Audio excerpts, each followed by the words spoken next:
तो अगर आप भी मेरी तरह एक सिनेमा लवर हो तो इस बात पर तो डेफिनेटली एग्री करोगे कि इंडियन सिनेमा में एक साल में कई सारे क्लैश होते रहते हैं और इनको आपस में लड़ाई करने में काफी ज्यादा मजा आता है। बेसिकली मैं बात कर रहा हूँ नॉर्थ वर्सेस साउथ क्लैश की, चाहे वो डंकी वर्सेस सलार का रहा हो या फिर वॉर 2 वर्सेस कुली का रहा हो। और इस साल का जो क्लैश है जो कि ईद 2026 पे होने वाला है वो काफी ज्यादा डेडली होगा, क्योंकि वहां पे टकराएंगे इस साल की one of the most awaited films यानी धुरंधर 2 और टॉक्सिक। अब एक्चुअली में इस क्लैश का विनर कौन होगा वो तो किसी को भी नहीं पता, लेकिन इस वीडियो में मैं से 3 मेजर पॉइंट्स डिस्कस करने वाला हूं, जिसके बाद आपको इस वीडियो के लास्ट तक क्लियर हो जाएगा कि इस क्लैश में डोमिनेंस किसका होने वाला है और कौन होगा इस क्लैश का असली विजेता। तो सबसे पहला पॉइंट आता है सीक्वल फैक्टर का, क्योंकि मुझे लगता है ये एक बहुत ही मेजर डिफरेंस है धुरंधर 2 और टॉक्सिक के बीच में। क्योंकि अगर मैं स्पेसिफिकली टॉक्सिक की बात करूं तो हम सभी जानते हैं कि टॉक्सिक का पहले कोई भी पार्ट रिलीज नहीं हुआ है, तो इसी वजह से उसका वर्ल्ड कैसा होने वाला है, उसके कैरेक्टर्स कैसे होंगे, प्लस उसकी एग्जैक्टली स्टोरी भी क्या होगी, इसका किसी को भी कोई आइडिया नहीं है। ऑल्दो टॉक्सिक का प्रमोशनल मटेरियल काफी ज्यादा इंटरेस्टिंग लग रहा है और मैं पर्सनली भी उस फिल्म को देखने में काफी ज्यादा इंटरेस्टेड हूं,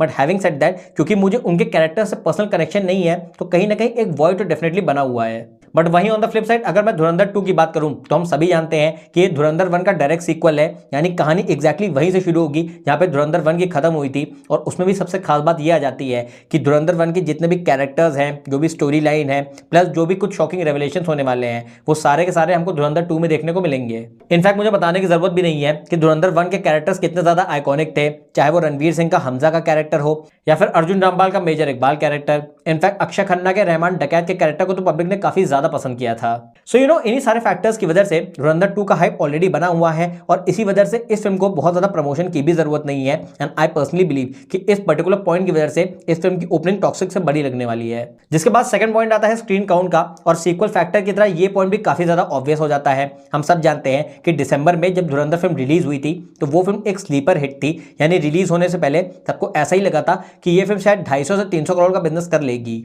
बट हैविंग सेड दैट ये बात किसी ने भी एक्सपेक्ट नहीं की थी कि इस फिल्म का बिजनेस सिर्फ इंडिया का 900 करोड़ का होगा और वर्ल्ड वाइड ये फिल्म 1300 करोड़ से ऊपर की कमाई करेगी। और ये मुझे लगता है बहुत ही मेजर पॉइंट होने वाला है स्क्रीन काउंट में, क्योंकि अगर मैं इंडिया में नेशनल चेन्स की बात करूं जिसमें आते हैं पीवीआर, सिनेपोलिस और आइनॉक्स, तो ये चेन वाले उसी फिल्म को सबसे ज्यादा स्क्रीन देते हैं जिसके कमाने के हद से ज्यादा चांसेस होते हैं। और सिंपल सी बात है, अगर धुरंधर 1 ने बॉक्स ऑफिस पे 900 करोड़ कमाए हैं तो आप खुद ही इमेजिन कर सकते हैं कि धुरंधर 2 कितना कमाएगी। ऑल्दो इसका मतलब ये बिल्कुल भी नहीं है कि टॉक्सिक फिल्म को कम स्क्रीन्स मिलेंगे, डेफिनेटली उस फिल्म का भी हाइप अच्छा खासा है तो अच्छे खासे स्क्रीन्स तो उसको भी मिलने वाले हैं। बट यहाँ पे मैं ये क्लियर कर दूं कि मोर देन 50 to 60% ऑफ जो स्क्रीन्स है वो डेफिनेटली धुरंधर 2 को जाएंगे। और इस तरीके से एटलीस्ट फर्स्ट वीकेंड या फिर फर्स्ट वीक का जो कलेक्शन होगा वो धुरंधर 2 का टॉक्सिक से ज्यादा होने वाला है। जिसके बाद थर्ड और सबसे इंपॉर्टेंट पॉइंट आता है वर्ल्ड वाइड बॉक्स ऑफिस का, और ये पॉइंट मुझे लगता है बहुत ही ज्यादा ट्रिकी है क्योंकि यहाँ पे एक सॉलिड ट्विस्ट है। अब इस चीज को ध्यान से समझना, धुरंधर का जो वर्ल्ड वाइड बॉक्स ऑफिस था वो 1300 करोड़ का था, वही पठान फिल्म का 1000 करोड़ का था और जवान फिल्म का 1100 करोड़ का था। अब यहाँ पे सबसे इंटरेस्टिंग बात यह है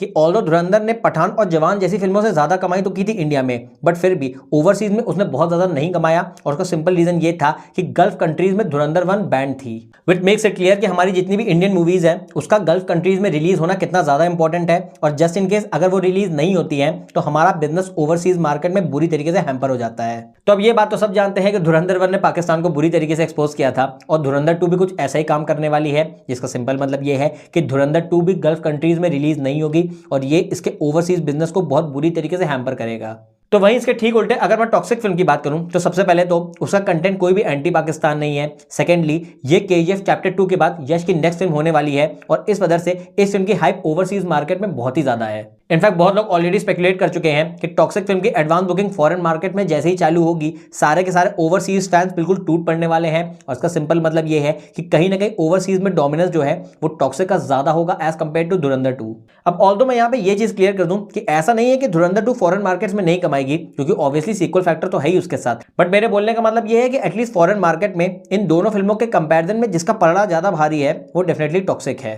तो अब इन तीनों पॉइंट्स के बाद अगर हम कंपैरिजन की बात करें तो एटलीस्ट आज की डेट में हिंदी मार्केट में जो डोमिनेंस है वो धुरंधर 2 का टॉक्सिक से ज्यादा है। वहीं अगर मैं ओवरसीज मार्केट की बात करूं तो वहां टॉक्सिक धुरंधर 2 से ज्यादा भारी है। बट सिंस अभी दोनों फिल्मों के ऑफिशियल ट्रेलर नहीं रिलीज हुए हैं और कहीं ना कहीं वो ट्रेलर ही होता है जो किसी भी फिल्म को मेक और ब्रेक वाली सिचुएशन पे खड़ा कर देता है, तो ट्रेलर के बाद ये खेल कैसे पलटता है और किस फिल्म के जीतने के ज्यादा चांसेस होते हैं उसके बारे में हम नेक्स्ट कंपैरिजन वीडियो में बात करेंगे।